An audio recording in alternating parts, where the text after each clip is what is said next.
Hello दोस्तों, राधे राधे, राम राम, जय महाकाल। जिस भाषा में आप मुझसे कनेक्ट कर सकते हैं उस भाषा में आपको प्रणाम। तो मैं गोविंद शर्मा आपका स्वागत करता हूं रोशन शाह स्टडी पॉइंट में।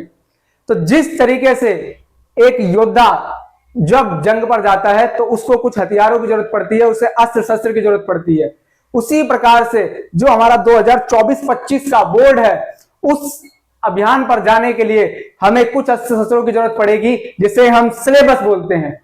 तो आज मैं इस वीडियो के माध्यम से आपको सोशियोलॉजी समाज शास्त्र का जो सिलेबस है 2024-25 के लिए बिल्कुल न्यू सिलेबस, न्यू पैटर्न, उसको आपको बताने वाला हूं।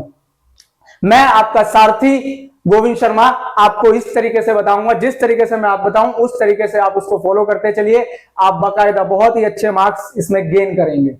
तो आइए शुरू करते हैं अपना समाज शास्त्र सोशियोलॉजी का सिलेबस। तो दोस्तों, सोशियोलॉजी यानी कि समाज शास्त्र की हमारी दो बुक है। एक जिसको कह सकते हैं हम भारतीय समाज,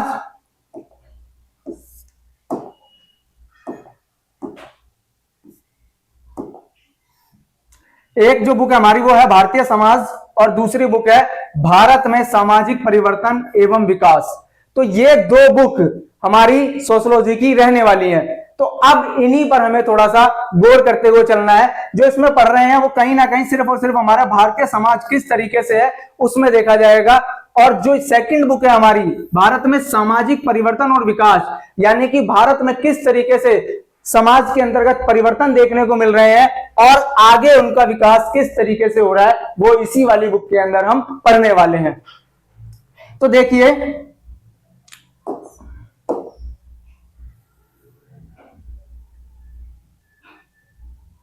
जो आपका न्यू सिलेबस है उसके अकॉर्डिंग जो न्यू बुक होगी उसमें तो आपको ये चैप्टर्स आपको डिलीटेड ही मिलेंगे। लेकिन मान लो कि किसी के पास में पुरानी बुक्स होती हैं तो वो घबराए नहीं, मैं आपको बताता चल रहा हूं यहाँ पर कौन से चैप्टर डिलीटेड है और कौन से नहीं है। तो देखो, हमारा जो भारतीय समाज बुक है उसमें जो आपका फर्स्ट चैप्टर है भारतीय समाज, एक परिचय मूल्यांकन के लिए नहीं है, यानी कि इसके मार्क्स आपके नहीं जुड़ने वाले हैं। तो जो स्टार्टिंग होगी वो होगी चैप्टर नंबर 2 से, भारतीय समाज की जनसांख्यिकी संरचना। चैप्टर नंबर 3 सामाजिक संस्थाएं, निरंतरता एवं परिवर्तन।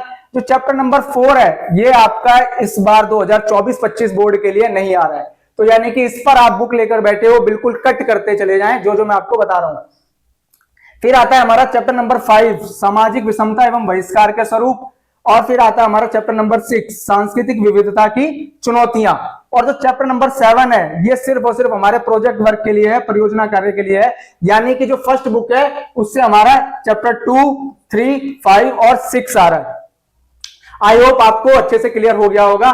फिर हमारी सेकंड बुक आती है जिसमें आपका जो चैप्टर आ रहा है वो चैप्टर नंबर 1 आ रहा है। चैप्टर नंबर 2 सांस्कृतिक परिवर्तन। अभी इन्हीं चैप्टर्स को बहुत ही ज्यादा बारीकी से, डिटेल से हम देखने वाले हैं। चैप्टर नंबर जो 3 है वो आपका डिलीटेड है। चैप्टर नंबर 4 ये आपका आ रहा है ग्रामीण समाज में विकास एवं परिवर्तन। और चैप्टर नंबर 5 औद्योगिक समाज में परिवर्तन और विकास, ये भी आपका आ रहा है। लेकिन चैप्टर नंबर 6 और चैप्टर नंबर 7 ये ही दोनों नहीं आ रहे हैं। और फिर डायरेक्ट हमारा आ रहा है चैप्टर नंबर 8। यानी कि फर्स्ट बुक से और सेकंड बुक से मैंने दोनों ही बता दिए हैं। सेकंड बुक से आपका फर्स्ट, सेकंड, 4th, 5th और 8th चैप्टर आ रहा है। आइए अब इन्हीं को थोड़ा सा डिटेल में जानते हैं कि आखिर किस चैप्टर में क्या क्या रहने वाला है। और इसी वीडियो में लास्ट तक बने रहना आप। मैं आपको पेपर का पैटर्न भी बताऊंगा किस तरीके से आपका पेपर का पैटर्न रहने वाला है।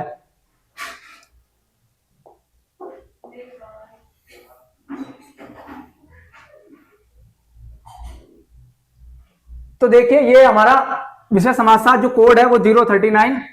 तो चैप्टर नंबर 1 जैसे मैंने आपको बताया भारतीय समाज, ये आपका मार्क्स नहीं जुड़ेंगे इसमें इसके आपके। बाकी चैप्टर मैं आपको थोड़ा सा इसका जरूर बताऊंगा कि आखिर शुरुआत क्या चीज होती रहेगी हमारी भारतीय समाज से लेकर। तो चैप्टर नंबर जो 2 है मोस्ट इंपोर्टेंट चैप्टर है भारतीय समाज की जनसंख्या की संरचना। तो मैं आपको बता दूं जो ये चैप्टर है ये कितने मार्क्स का आने वाला है, 10 मार्क्स का आने वाला है। तो देख रहे हो, अपने आप में एक चैप्टर 10 नंबर की वेटेज रखता है। इसमें जो पढ़ेंगे वो क्या पढ़ेंगे, जनसांख्यिकी में सिद्धांत और अवधारणाएं। आखिर जनसांख्यिकी का मतलब क्या होता है वो इसी के अंतर्गत देखा जाएगा। उसके क्या सिद्धांत है, कैसी कैसी अवधारणा, कॉन्सेप्ट है, वो सब इसी के अंदर देखा जाएगा।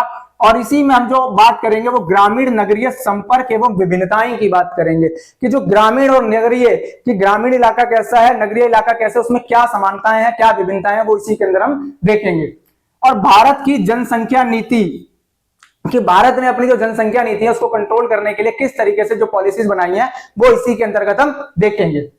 फिर आता है हमारा चैप्टर नंबर 3, सामाजिक संस्थाएं, निरंतरता एवं परिवर्तन, कि सामाजिक जो संस्थाएं हैं उसमें कैसे हमें निरंतरता देखने को मिल रही है, कैसे कंटिन्यूटी मिल रही है और क्या क्या उसमें चेंजेस आए जा रहे हैं, वो सब इसी के अंदर देखेंगे। जैसे भारत के अंतर्गत जाति एवं जाति व्यवस्था, कि जाति भारत के अंदर किस तरीके से ऋण है उसकी बात करेंगे, जनजातीय समुदाय की बात करेंगे और परिवार और नातेदारी की। इसी में परिवार और नातेदारी के प्रकार भी देखने को हमें मिलेंगे।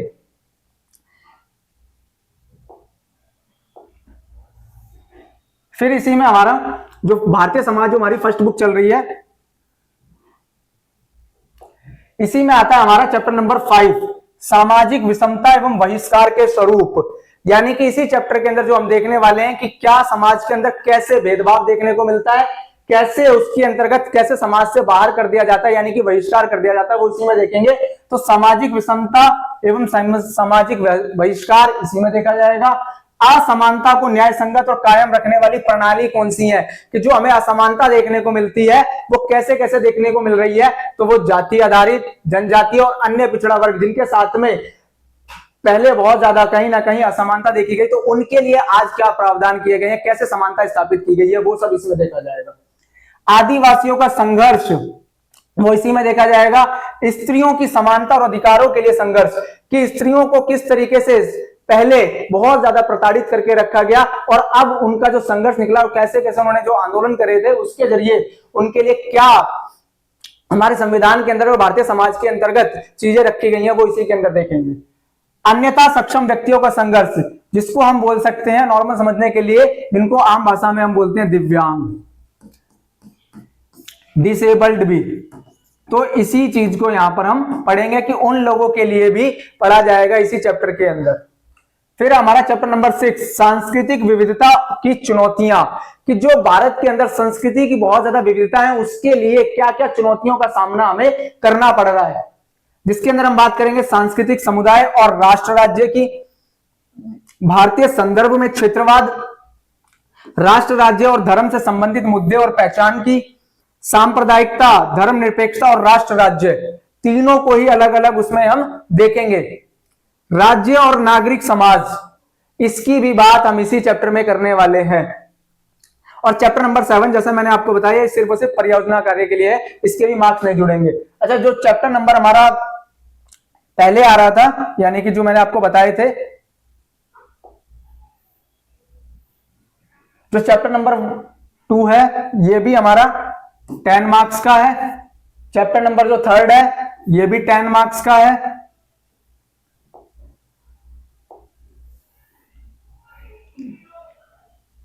जो चैप्टर नंबर 5 है ये भी 10 मार्क्स का है और जो चैप्टर नंबर 6 है ये भी 10 मार्क्स का है। तो इस तरीके से जो हमारी पहली बुक है भारतीय समाज वो 40 मार्क्स की है और ये 40 मार्क्स 4 चैप्टर आ रहे हैं और चारों चैप्टर 10-10 नंबर के हैं आपके।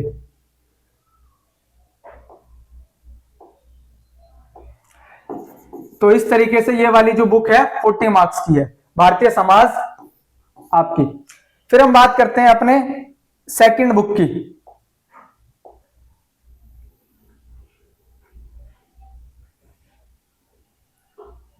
भारत में सामाजिक परिवर्तन एवं विकास। तो भारत में सामाजिक परिवर्तन एवं विकास की बात कर रहे हैं, तो इसमें भी मैं आपको बताता चलूंगा कि कौन से चैप्टर कितने नंबर का है आपका। तो पहला चैप्टर दिख रहा है आपको संरचनात्मक परिवर्तन।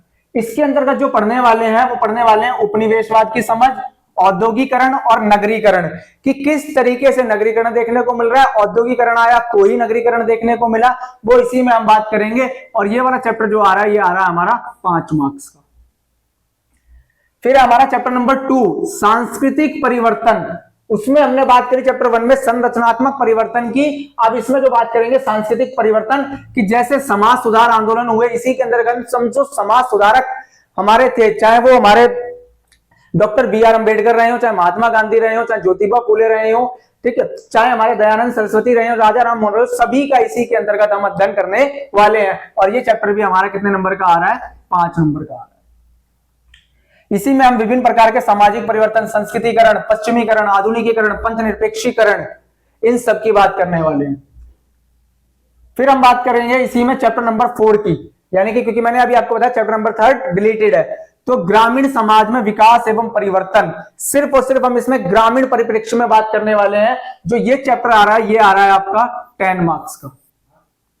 तो इसमें बात करेंगे हम कृषि संरचना की, ग्रामीण भारत में जाति और वर्ग की, भूमि सुधार, हरित क्रांति और उभरते कृषि समाज की, हरित क्रांति और उसके सामाजिक परिणाम, यानी कि उसके सकारात्मक और नकारात्मक दोनों ही परिणाम हम इसमें देखने वाले हैं।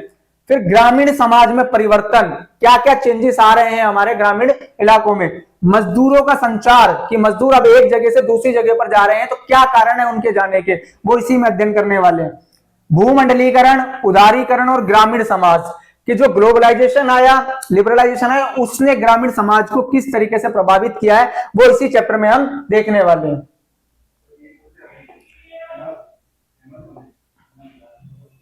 फिर हम बात करने वाले हैं अपने नेक्स्ट चैप्टर, चैप्टर नंबर 5 की, औद्योगिक समाज में परिवर्तन और विकास।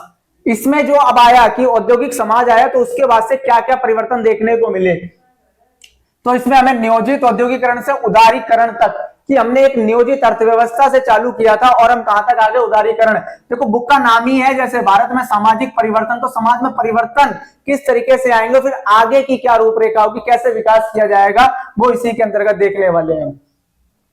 इसी में देखेंगे लोग काम कैसे पाते हैं, यानी कि लोगों को रोजगार के माध्यम, लोगों को कैसे काम मिलता है, वो इसी में देखने वाले हैं।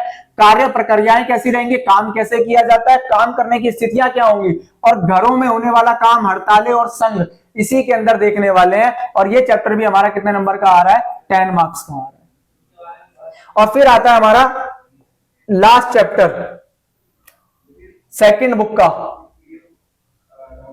जिसको कहते हैं हम सामाजिक आंदोलन। तो बता दूं ये चैप्टर जो है, ये चैप्टर भी हमारा कितने नंबर का आ रहा है? 10 नंबर का आ रहा है। इसमें जो बात करेंगे वो सामाजिक आंदोलनों की अवधारणा, उनका कॉन्सेप्ट क्या है, आखिर क्या कारण है कि सामाजिक आंदोलन इतने ज्यादा बढ़ते चले गए, और इसी के अंदर हम बात करने वाले हैं कि आखिर सामाजिक आंदोलन कहते किसे हैं। तो सामाजिक आंदोलनों के सिद्धांत और वर्गीकरण, किसे हम सामाजिक आंदोलन कहेंगे, किसे हम सामाजिक आंदोलन नहीं कहेंगे, वो इसी के अंदर में पता चलेगा। पर्यावरणीय आंदोलन, वर्ग आधारित आंदोलन जैसे कामगार का आंदोलन, किसानों का आंदोलन, जाति आधारित आंदोलन जैसे दलित आंदोलन, पिछड़ा वर्ग एवं जातियों के आंदोलन, उच्च जातियों की क्या प्रतिक्रियाएं रही है इन आंदोलन के प्रति, वो इसी के अंदर देखने वाले हैं। और जनजातीय आंदोलन। तो इस तरीके से आपका क्या हो रहा है, जो सेकंड बुक है ये 40 मार्क्स की ये है। तो मैंने आपको बता दिया है कि कौन सा चैप्टर कितना वेटेज रखता है, तो हर एक के लिए। अब इसी में आपके जो आता है, तो इस तरीके से 80 मार्क्स होते हैं। और फिर आता है हमारा परियोजना कार्य, तो 20 नंबर जो आपके टीचर के हाथ में है, देखा जाए तो ये आप ही के हाथ में है। आप जैसा परियोजना बनाएंगे, जैसा आप प्रोजेक्ट बनाएंगे, उसके बिहाफ पर आपको मार्क्स देंगे। तो टीचर के हाथ में और साथ ही साथ आपके हाथ में ही है। जैसे तो इसमें परियोजना कार्य का जो विभाजन किया गया अधिकतम 20 मार्क्स का है, तो 15 मार्क्स और 5 मार्क्स दो पार्ट में इसको डिवाइड किया गया है, एक 15 में और एक 5 में। तो 15 मार्क्स में भी बता रखा है किस किस तरीके से ये 15 मार्क्स आपको मिलेंगे। तो इसमें क्या होगा, जब भी आप जो भी आप प्रोजेक्ट फाइल बनाओगे, जो भी परियोजना कार्य करोगे, तो जो आप परिचय दोगे, इंट्रोडक्शन दोगे, उसके आपको 2 मार्क्स मिलेंगे। जो भी उद्देश्य का कथन दोगे, यानी कि जो उद्देश्य होगा वो लिखोगे, उसके 2 मार्क्स मिलने वाले हैं। शोध प्रश्न, कहां से आपने रिसर्च करी है, उन क्वेश्चंस को ढूंढने के लिए, तो उसके लिए आपको 2 मार्क्स मिलेंगे। शोध पद्धति, रिसर्च आपकी मेथोडोलॉजी क्या रही है, उसके आपको 3 मार्क्स। और डेटा विश्लेषण, जो डेटा एनालिसिस करोगे, उसके लिए आपको 4 मार्क्स मिलेंगे। और निष्कर्ष, कंक्लूजन जिसको कहते हैं, तो वो आपको 2 मार्क्स। तो इस तरीके से आपको ये 15 मार्क्स पूरे होते हैं। 5 नंबर जो आपके बचे वो कैसे हैं, आपके मौखिक परीक्षा जिसको आप बोलते हो वाइवा, जो आप वाइवा दोगे उसके आधार पर आपको 5 मार्क्स मिलेंगे। तो इस तरीके से आपका क्या होगा, 20 मार्क्स आपके हाथ में है ये, तो यानी कि 80 प्लस 20 यानी कि आपका जो पूरा पेपर हो गया वो 100 मार्क्स का हो गया। आई होप आपको समझ में आया होगा, ठीक है। और इसके लिए आप चैनल को हमारे सब्सक्राइब कीजिए, वीडियो को ज्यादा से ज्यादा शेयर कीजिए। अब मैं जो बात करने वाला हूं वो इसी में जो मैं आपको बोल रहा था कि मैं इसमें आपको पेपर पैटर्न भी बताऊंगा। तो अब इसमें क्या बात कर रहे हैं, हम अपने पैटर्न की बात कर रहे हैं कि पेपर का पैटर्न कैसा रहेगा हमारा 2024 और 25 जो सेशन आ रहा है इसके लिए। तो देखो कुल 35 क्वेश्चन आएंगे आपको और सभी क्वेश्चंस आपको करने होंगे। जो खंड का होगा वो 1 to 16 होगा और ये सारे कैसे होंगे, हमारे एमसीक्यूज होंगे, एक एक नंबर के होंगे, एमसीक्यूज होंगे। खंड जो खा है वो 17 से 25 के लिए होंगे और 2 अंकों के होंगे और 30 शब्दों से इसमें अधिक नहीं लिखना है। खंड गा जो है 26 से 32 तक है और ये कितने मार्क्स का होगा, ये 4 मार्क्स का होने वाला है। जो खंड घा है ये 33 से 35 है, जिस 6 नंबर का होगा और इसमें 200 शब्दों से अधिक हमें नहीं लिखना है। और जो खंड हमारा अगला क्वेश्चन है जिसको कह सकते हो 33, उसको हमें जो ग्राफिक्स दे रखे होंगे उसके आधार पर देना है और 34 का हमें जो गद्यांश दिया जाएगा, पैसेज दिया जाएगा, उसके आधार पर हमें ये पेपर सॉल्व करना है। तो इस वीडियो में मैंने आपको पूरा का पूरा जो बुक्स है, सिलेबस है, उसको पुरानी बुक्स के अकॉर्डिंग जो डिलीटेड चैप्टर है वो भी बताए हैं और जो न्यू सिलेबस है उसको भी मैंने आपको डिस्कस कर दिया है। तो दोनों के लिए ही कर दिया और पेपर की वेटेज बता दी है, आपको पेपर का पैटर्न बता दिया है। तो ये वीडियो आपके लिए बहुत ही ज्यादा बेनिफिशियल है, जिसको जब हमें पता होगा कि हमारा एग्जाम कैसा रहने वाला है तभी हम उसके लिए तैयारी बहुत ज्यादा कर लेंगे अच्छे तरीके से। तो मेरी तरफ से आज के लिए इतना ही। आप वीडियो को ज्यादा से ज्यादा शेयर कीजिए, लाइक कीजिए और चैनल को सब्सक्राइब कीजिए। मिलते हैं अगली वीडियो में, आज के लिए धन्यवाद।